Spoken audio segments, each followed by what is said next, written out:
Righto, this video is not done. It's not done. We're coming back to it, but I guess here's episode 2. So let's put the Cranka Crab to the test. We've now taken his lures out twice and got fish twice. I guess a really important part about the Cranka Crab is the line management. That was all angler error. But those fish are on my right hand side. Open your mouth, open your mouth. You can see those? Alright, so that's the first pole, center pole, third pole. First pole, center pole, third pole. Alright. Yeah, there we go. I've got a tide that is pushing the water towards us. Why scent? I guess with all my lures, I guess.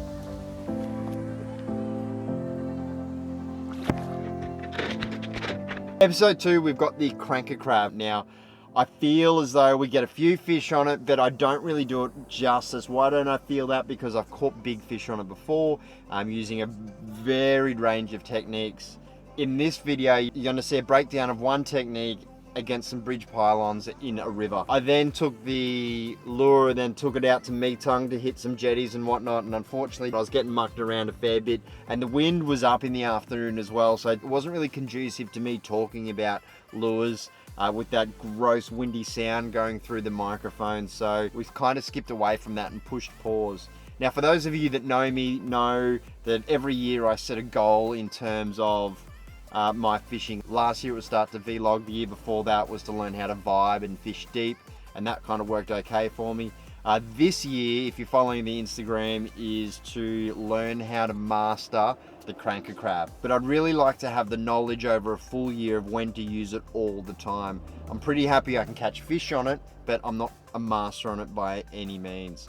Now, what you didn't see in episode 1 was me lose a fair few fish to the Cranka Crab. Now, the Cranka Crab, for those of you who aren't familiar with it, is an imitation crab that has just hit the world by storm. You can see why. Soft legs, floating crawls with trebles in it. They are small trebles, so you don't want to pull too hard on the fish, but nice, natural colors. They come in a range of colors. Today, we've got the olive color. Now, you can see the bridge behind me over here. Last week I dropped 3 really nice fish on it. I actually got 1 fish. I dropped 3. I was a bit sheepish. I didn't want to include it in that episode 1. Don't judge me, thanks, but that was all angler error. I pulled too hard on the fish and had my drag locked when I really I didn't need to. Right, so the crab itself, just a standard blood knot onto the end. I'll get rid of a little bit of that tag. The tag is probably just a little bit too long there for me.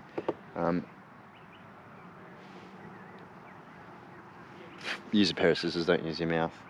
And then I get a little bit of scent. Like I said, just a personal preference. And then a dab onto the bottom there. And that is it, that's all you need. Why scent?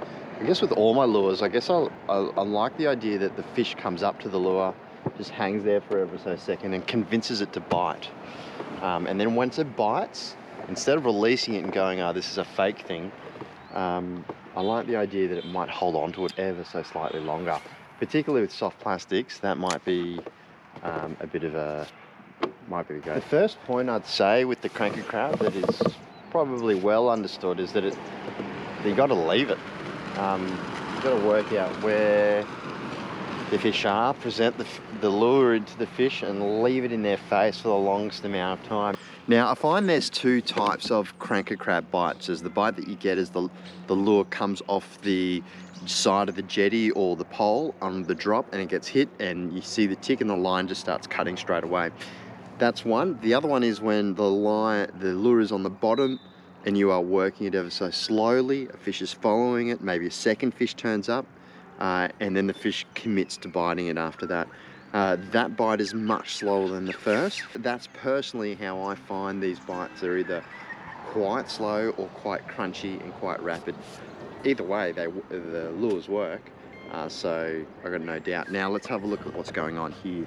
So the conditions of the day before I start throwing, I've got a tide that is pushing the water towards us in this orientation, and you can see it's quite a slow out tide. I can feel myself drifting out. It's not ripping hard, but there definitely is a current. So I'm going to sit on the downed current side, or the downwind, or the lee side of the current, pitch up to the front of the poles and then bring the Cranka Crab back along the side of the pole with the tide. I guess a really important part about the Cranka Crab is the line management. You've got to get the line right so that the line doesn't pull the lure away from whatever structure that you've got. But line management is very, very important with the Cranka Crab because you do want it to float down and you want to stay there. You don't want that line pulling the crab away from the structure itself. All right, so let's get into it.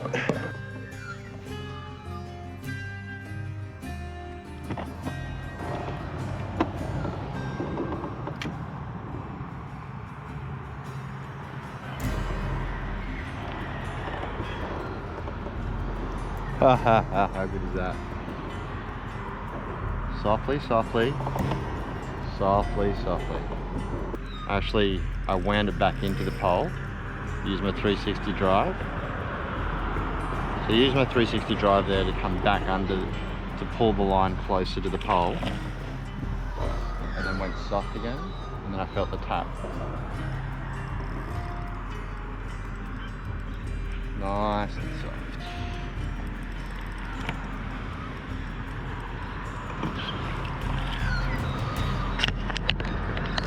Is that a big one?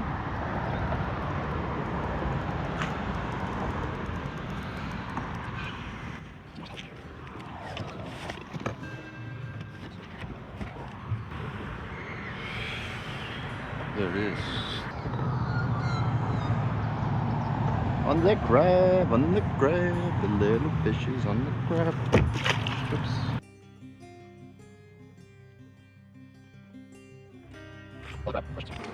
That is not a good cast. Now you can see I've angled the boat here to nose into the current, so I'm not moving that much. The rest of it is really just up to me and the type of cast. All right, that's okay. You can see I've just laid the line across the back side of that. Oh, okay, we've got some. You can say that I've laid the line across the back of that pylon there, so as that falls, that lure falls down deep, we're in about 15 foot, so 4 meters of water, I know that line, that crab is going to fall, and it's going to fall to the rear or to the lee side of that pylon. So now it's on the bottom. I can feel it on the bottom. It's taking some time to get there, and that's cool. That's why I'm using the heavy one. It's a little bit deep. And I'm just going to, a couple of taps. It's on the bottom again. I'm going to try and stay stationary with my positioning. I'm just going to tap it and walk the crab along the bottom toward me.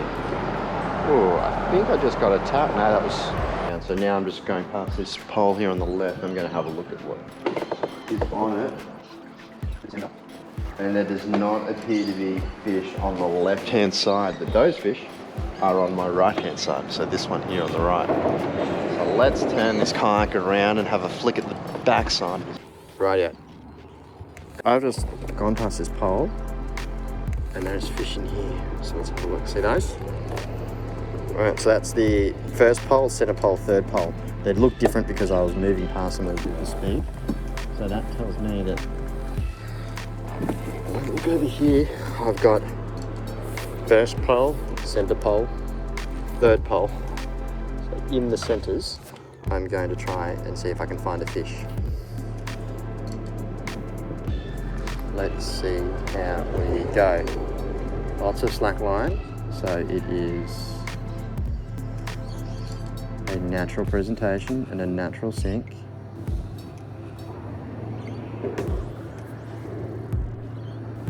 Now it's on the bottom.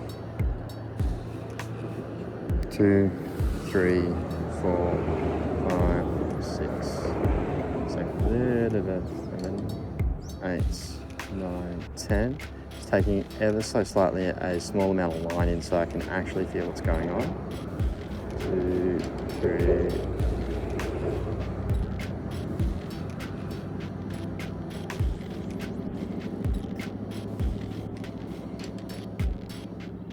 The line just went tight. Yeah, there we go. Ah, we lost him. We lost him. We lost him. What did I say? How's that? Right, let's go again. Same spot. Let's see if we can get another one. What happened there? I just pulled the hooks, I reckon. Let's have a squeeze again.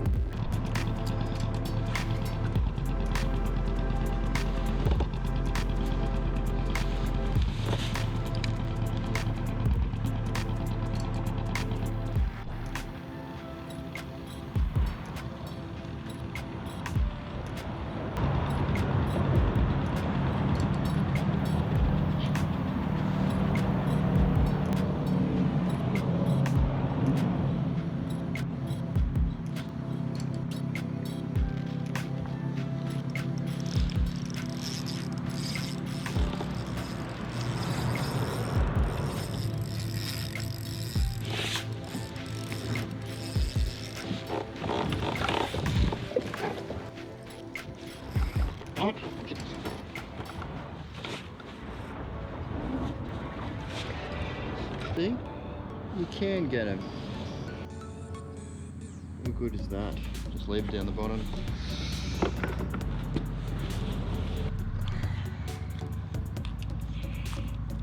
Bye. I can feel the line. That guy having it rubbed against the pole, I can feel the line. I'm just testing the leader, and I can feel the leader is frayed. That must mean that the fish must have had me pretty close to the pole, or rubbing up against the pole.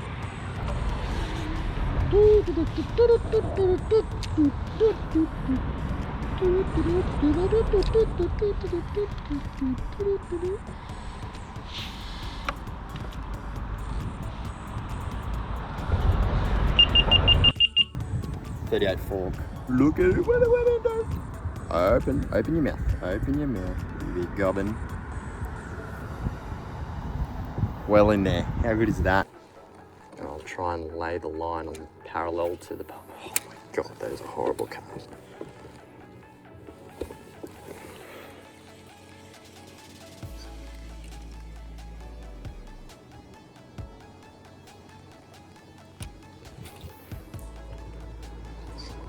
Right, the line is now laid along the edge. Along the edge.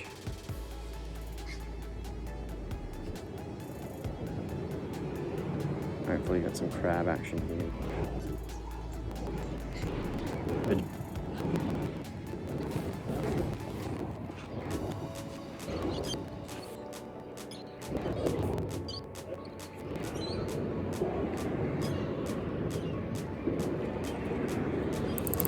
There we go.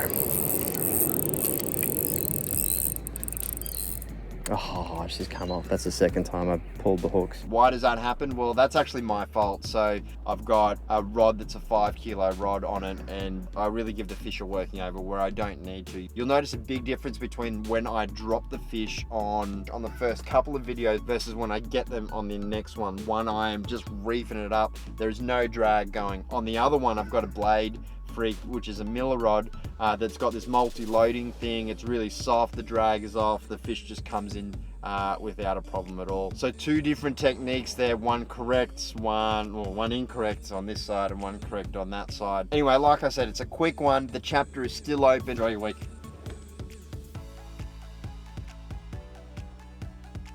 It has been a little bit warmer the last few days here at Gippsland, so hopefully the fish are up onto the edge and a little bit shallower. For the last episode, they tended to be ever so slightly deeper.